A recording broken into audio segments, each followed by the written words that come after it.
Olá, eu sou a professora Mônica e na aula de ciências de hoje nós vamos falar sobre as defesas do nosso organismo.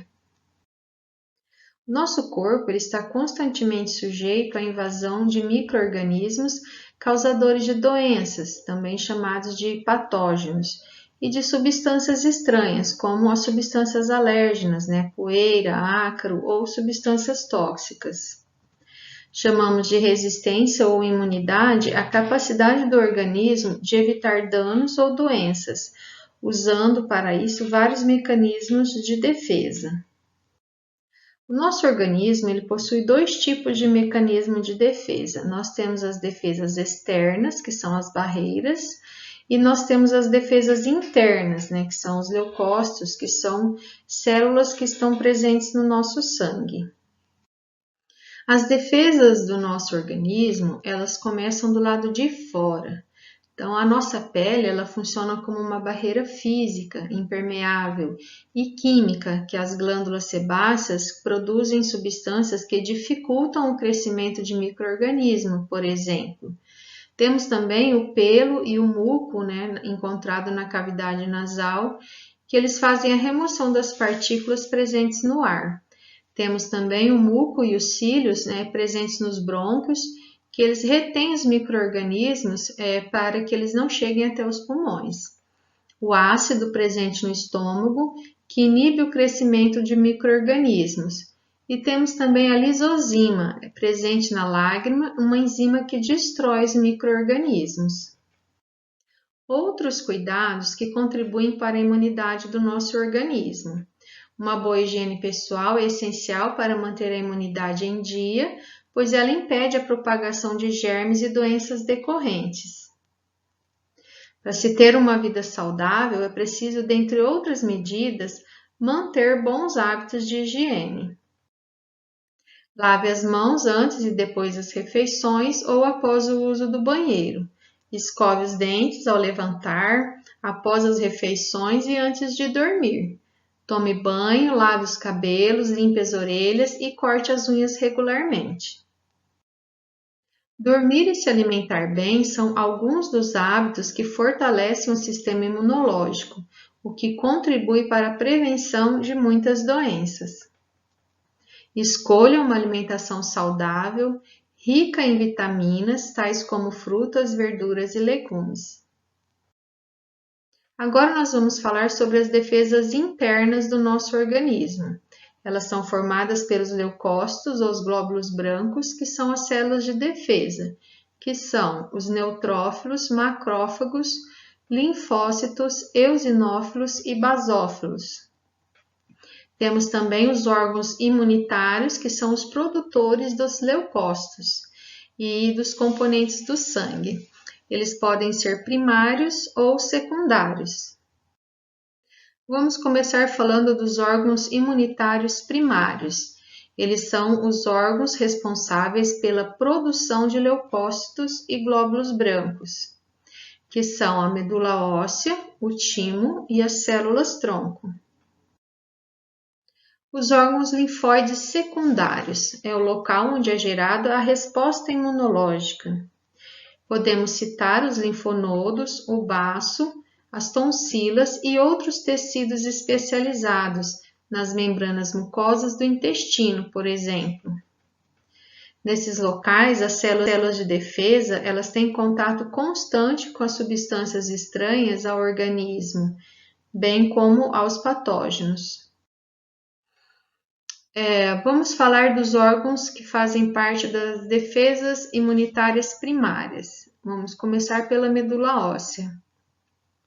Também conhecida como tutano, a medula óssea é um tecido líquido gelatinoso que preenche a cavidade interna de vários ossos e fabrica os elementos figurados do sangue periférico, como as hemácias, que são os glóbulos vermelhos, os leucócitos, que são os glóbulos brancos, e as plaquetas. Na medula vermelha dos ossos é responsável, por exemplo, pela formação, pela maturação e pela multiplicação dos leucócitos. O timo é um outro órgão imunitário primário. Esse órgão é uma glândula que está localizada no tórax como vocês podem observar na imagem. Ela fica entre os pulmões e à frente do coração. O timo é um órgão que está comprometido com o processo de maturação dos linfócitos T. Dentre outras funções, o timo tem também, mas que não se refere ao sistema imunitário. As células-tronco, elas também são chamadas de célula-fonte, né? Elas podem originar qualquer outra célula. Então, nós temos a célula-tronco aqui na imagem, vocês podem ver, né, que ela pode se transformar em uma célula, um glóbulo branco, ela pode se transformar em um glóbulo vermelho, em uma plaqueta, ou seja, ela pode se transformar em qualquer outra célula. Agora vamos falar dos órgãos imunitários secundários. Nós temos os linfonodos, o baço, as tonsilas palatinas, o apêndice e os intestinos, como vocês podem observar aqui na imagem. Vamos começar falando dos linfonodos. Eles também são chamados de gânglios linfáticos, são órgãos formados por tecido linfóide e estão distribuídos por todo o nosso corpo. Vocês podem ver essas bolinhas distribuídas pelo corpo, são os linfonodos. Eles estão localizados, por exemplo, nas axilas, na virilha e no pescoço, e estão ligados a vasos linfáticos. O sistema linfático ele apresenta três funções principais: drenar o excesso de linfa que sai dos capilares para os tecidos, transportar os líquidos resultantes da digestão e participar do processo de resposta do sistema imune. O apêndice, um outro órgão do sistema imunitário secundário. O que se sabe hoje é que grande parte do apêndice é formado por linfócitos, que são glóbulos brancos, que ajudam a manter o sistema imunológico dos seres vivos. Além disso, eles produzem uma grande parte de anticorpos, principalmente para o feto em desenvolvimento. As tonsilas palatinas ou amígdalas, elas são estruturas presentes na orofaringe, que é um percurso que fica entre a boca e a faringe, e são constituídas por aglomerados de tecido linfóide ricas em glóbulos brancos. O baço é o maior órgão do sistema imunológico e caracteriza-se por não possuir circulação linfática. Ele possui como defesa a filtração dos micro-organismos presentes no sangue e substâncias estranhas, produzindo linfócitos e plasmócitos que fabricam os anticorpos utilizados na defesa do organismo. O intestino delgado e grosso, eles são responsáveis principalmente pela absorção dos nutrientes, pela produção de serotonina e por 80% da imunidade do organismo e pela excreção de resíduos. O conjunto desses órgãos e os leucócitos do sangue, eles compõem o nosso sistema de defesa conhecido como sistema imunitário ou sistema imune. O sistema imune também está relacionado a inflamações, reações alérgicas e ao processo de rejeição nas transfusões de sangue e nas doações de órgãos. Os leucócitos, também chamados de glóbulos brancos, são células incolores que atuam principalmente na defesa do corpo, protegendo-o contra organismos invasores e desencadeando respostas imunológicas. Os leucócitos são produzidos na medula óssea, local onde a maioria também amadurece. Aqui do lado na imagem nós temos todos os glóbulos brancos encontrados no organismo. Os leucócitos são maiores que as hemácias, no entanto, a quantidade deles no sangue é bem menor. Quando o organismo é atacado por um vírus ou bactérias, o número de leucócitos aumenta significativamente. Eles atuam na defesa do organismo de dois modos: através da fagocitose e através da produção de anticorpos. O que é a fagocitose? Nesse processo, as células sanguíneas de defesa englobam, digerem e destroem os micro-organismos invasores, como vocês podem ver na imagem do macrófago, que está na cor verde aqui na imagem ao lado. A produção de anticorpos. Os anticorpos são proteínas especiais, neutralizam a ação das substâncias tóxicas produzidas pelos seres vivos invasores ou presentes em alimentos e substâncias diversas.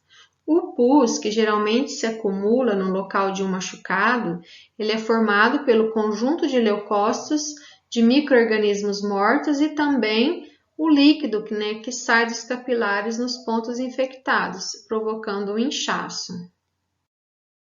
Agora vamos falar sobre os tipos de leucócitos e as suas funções. Vamos começar falando do neutrófilo. Os neutrófilos, eles também são conhecidos por leucócitos polimorfonucleares. Eles fazem parte do sistema imunológico. Por possuírem capacidade de fagocitose, eles acabam sendo os principais responsáveis na defesa primária contra bactérias e fungos, constituindo cerca de 60% a 70% dos leucócitos circulantes. Os eosinófilos, eles têm uma ampla gama de funções como defesa contra as infecções parasitárias, defesa contra as bactérias intracelulares, modulação das reações de hipersensibilidade ou reações alérgicas. Os basófilos, eles são comumente encontrados na pele ou nas mucosas, em patologias que envolvem hipersensibilidade imediata, como dermatites alérgicas por contato, rinites alérgicas, e eles também estão associados a alguns casos de hipersensibilidade tardia, em caso de rejeição de transplantes renais, por exemplo.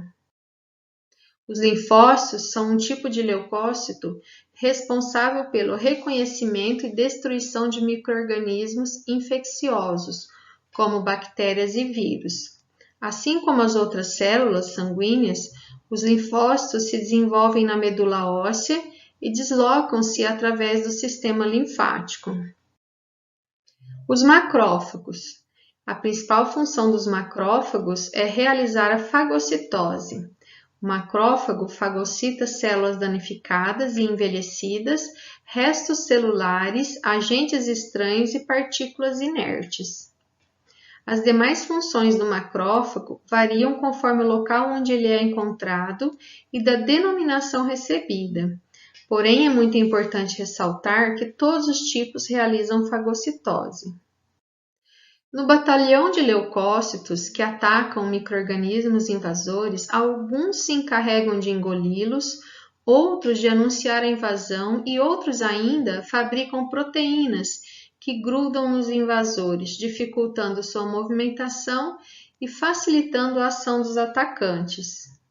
Essas proteínas aderentes são chamadas de anticorpos. E os antígenos são os organismos ou partículas invasoras, como os corpos estranhos. Aqui na imagem ao lado, a gente tem os anticorpos como um quadradinho e o antígeno uma bolinha azul. Então, o anticorpo ele adere ao antígeno para que ele seja destruído. Aqui, quando o médico ele usa o hemograma, ele analisa uma série branca, ele procura algum aumento na quantidade de leucócitos, pois isso significa, em geral, algum tipo de infecção, dando pistas para entender o que ocorre com o seu paciente.